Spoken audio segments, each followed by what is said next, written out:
অভ্যুত্থান পরবর্তী বাংলাদেশের প্রথম নির্বাচন ঘিরে ব্যাপক তৎপরতা চলছে আন্তর্জাতিক গণমাধ্যমগুলোতে। ভোট গ্রহণ শুরুর পর থেকেই রয়টার্স, বিবিসি, আল জাজিরার মতো শীর্ষ সারির গণমাধ্যমগুলোতে নির্বাচন নিয়ে সরাসরি প্রতি মুহূর্তের সংবাদ প্রকাশ শুরু হয়।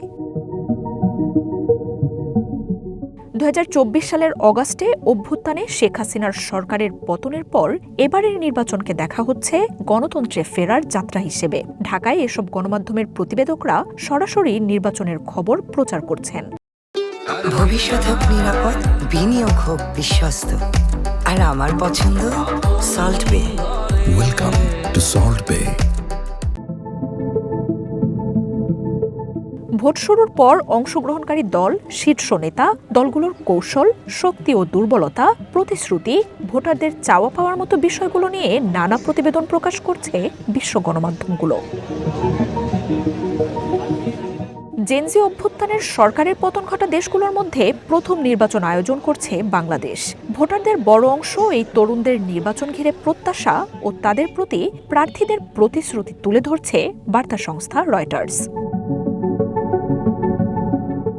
নির্বাচনে প্রধানমন্ত্রীর দৌড়ে এগিয়ে থাকা বিএনপি চেয়ারম্যান তারেক রহমানের রাজনৈতিক জীবন, ভোট শুরুর পর বিরোধী প্রার্থীদের একে অপরকে দোষারোপের মতো তথ্য দিচ্ছে বিবিসি। ভোট শুরুর পর সিএনএনের প্রতিবেদন বলছে, জেনজি অভ্যুত্থানের সরকার পতন ঘটা বাংলাদেশে দাপট পুরনো শক্তিগুলোরই। নির্বাচনের খবরে ব্রিটিশ গণমাধ্যম গার্ডিয়ান বলছে, পরিচ্ছন্ন রাজনীতির বার্তা দিচ্ছেন প্রধানমন্ত্রী পদের দৌড়ে এগিয়ে থাকা তারেক রহমান। সারা দেশে উৎসবের আমেজেও শেখ হাসিনার জন্মস্থান গোপালগঞ্জে ভোটারদের কম উপস্থিতির খবর জানাচ্ছে আল জাজিরা। বাংলাদেশের নির্বাচন ইস্যুতে বার্তা সংস্থা এএনআই, পিটিআই সহ এনডিটিভি, হিন্দুস্তান টাইমস, উইয়ন, দ্য হিন্দু, আনন্দবাজারের মতো ভারতের শীর্ষ সারির প্রায় সব গণমাধ্যম প্রতি মিনিটের লাইভ তথ্য তুলে ধরছে। এছাড়াও ভোটার উপস্থিতি, সার্বিক পরিস্থিতি, ভোট ঘিরে আইনশৃঙ্খলা পরিস্থিতির খবর দিচ্ছে টিআরটি, এপি। নির্বাচনের খবরাখবর উঠে আসছে জিও, ডন সহ পাকিস্তানের গণমাধ্যমগুলোতেও।